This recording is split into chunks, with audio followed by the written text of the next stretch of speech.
one of the city's most vibrant communities, and with locals hailing from across the globe, the food is just as diverse. To truly savour this cultural melting pot, I'm on a Marrickville producer tour with foodie queen Maeve O'Meara. And our first stop, Vannella cheese.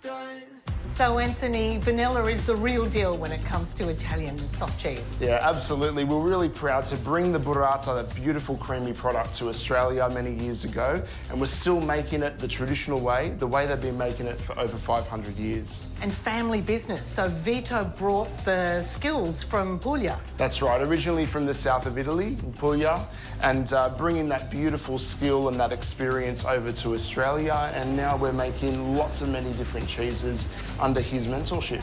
With Maeve, you'll see Vito and his team at work on the factory floor, then sample the fruits of their labour. And the king of Italian salt cheeses, burrata, of course. So it's a textural thing. You've really got three textures. You've got the stracciatella creamy inners of the burrata, then you've got the beautiful, delicate, soft skin on the outside, then the knot is much more firm because it's been stretched. You're right, it is so creamy. Yeah. And it's melting on my tongue. So burrata actually means buttery. So the mouthfeel that you're supposed to get when you eat this product is that beautiful, buttery, creamy mouthfeel. It is, it's all around my mouth. Oh. Cheese tasting is thirsty work.